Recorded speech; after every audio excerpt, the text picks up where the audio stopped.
Bien, estamos de regreso, son las 11 de la mañana con 42 minutos. Este viernes, la página web de diversas instituciones del Estado experimentaron problemas. Este caso se suma a otras vulnerabilidades de ciberseguridad que se han detectado en otros sectores, como por ejemplo el Poder Judicial.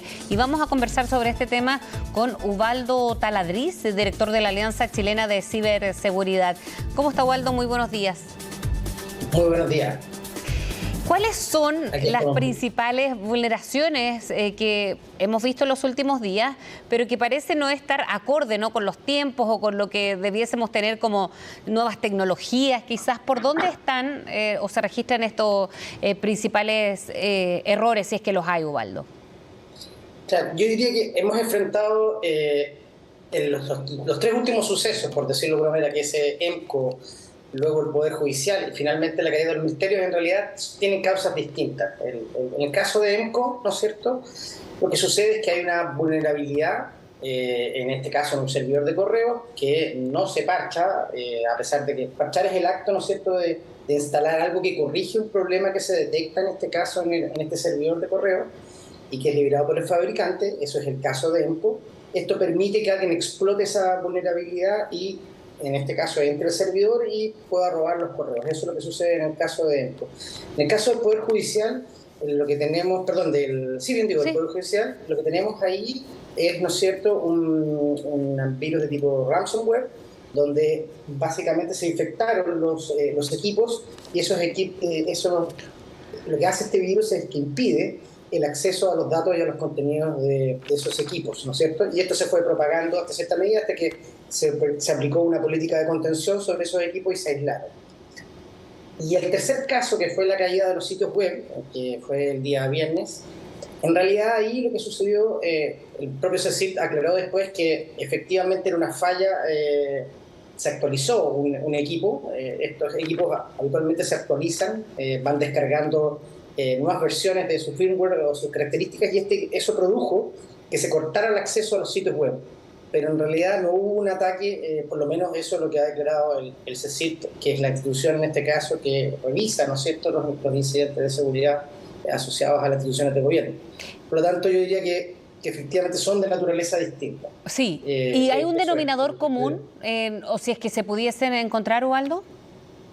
Sí, o sea, en el caso en general, lo que está revelando los tres casos que hemos conocido, y si le agregamos también el del Ministerio de Justicia, que también sucedió, ¿no es cierto?, que permitió que extraer correos también donde quedaron expuestos, ¿no es cierto?, información de los menores del Sename, con sus casos, con la situación que los afecta y con todos sus datos personales. Bueno, en general todos coinciden en que hay una falta de política de seguridad seria de todas las instituciones. Porque efectivamente, si lo vemos en el caso de EMCO, ¿no es cierto?, es una vulnerabilidad que se descubre en julio del 2021 y está disponible el parche, o sea, es prácticamente aplicar la actualización para evitar el tema, y eso permanece expuesto a ese servidor durante meses, prácticamente un año, hasta mayo, donde realmente se aplica el parche. Entonces, la situación es una falta de política de ciberseguridad o de seguridad en general dentro de todas estas instituciones. Lo mismo sucede con el caso del Poder Judicial, que en este caso un descuido, ¿no es cierto?, de una persona, al parecer contestando una encuesta que estaría infectada, produce la infección. Pero lo que se contamina son equipos que están con un sistema operativo que ya no tiene soporte, que es una versión de Windows que está, digamos, atrasada y que no se había tomado la medida de actualizar.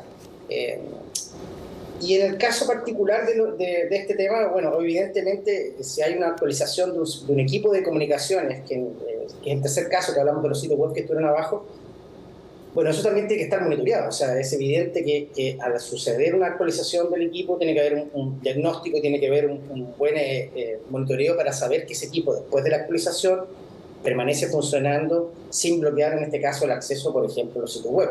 ¿Y eso? Si lo vemos, los tres casos tienen que ver con falta de políticas de seguridad, de monitoreo, de gestión de incidentes al interior de las instituciones.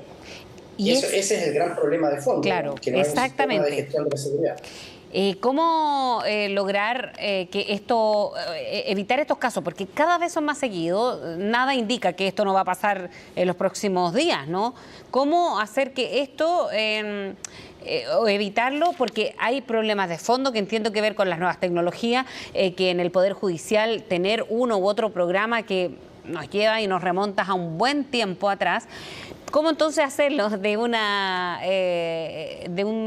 un plazo inmediato quizás hasta políticas que se tienen que tomar ya a nivel país, ¿no? Y me imagino desde una institucionalidad muchísimo más profunda.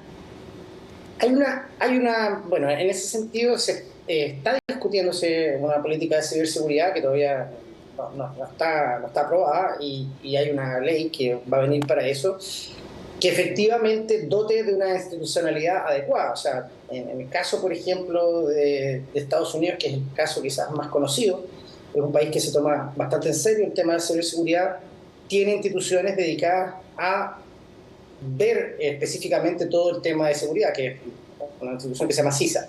Y además de eso tiene un comando de las Fuerzas Armadas dedicado al tema de ciberseguridad. Acá, por ejemplo, no tenemos algo equivalente tanto a nivel de defensa como tampoco a nivel de las instituciones de gobierno. Hay herramientas que permiten hacer un diagnóstico. Hay una herramienta del BID que lo desarrolló a partir de un framework de seguridad del NIST, que es la institución de estándares y tecnología de Estados Unidos, que está disponible para que las instituciones puedan hacer un autodiagnóstico de cuál es su estado con respecto a la ciberseguridad. Es un framework gratuito, está disponible en la web, y eso permitiría tener un diagnóstico inicial de las instituciones para después ya adoptar un sistema de gestión de la seguridad, y ahí hay diversas metodologías, hay estándares ISO, por ejemplo, que permiten establecer sistemas de gestión de la seguridad a nivel de las instituciones. Eso es un poco lo que el estado actual de lo que tenemos, lamentablemente. Exacto. No tenemos una gestión adecuada y ni tampoco tenemos una institucionalidad. Claro, y es lo que se va sumando además con investigaciones que se hacen en paralelo en cada una de las reparticiones, pero que claramente no soluciona el tema de fondo. Ubaldo, muchísimas gracias. Sí, ¿algo que agregar? No, solamente quería destacar que esto es un tema continuo. Lo que podemos prever es que esto 100% seguro va a seguir sucediendo. No existe la seguridad al 100%. Aquí lo que hay siempre es el intento de disminuir la probabilidad que suceda alguno de estos eventos, de estos ataques, y eso requiere un esfuerzo continuo. Por lo tanto, no es algo que en el fondo vayamos a solucionar instalando algo puntualmente, sino que esto es un continuo, es una lucha permanente, y por lo tanto, por eso debe ser un sistema que haga, en este caso, la gestión completa de la seguridad en torno a las instituciones. Bien, muchísimas gracias Ubaldo Taladriz por hablar con nosotros aquí en CNN Chile esta mañana. Gracias a ustedes, que estén muy bien. Buenos días.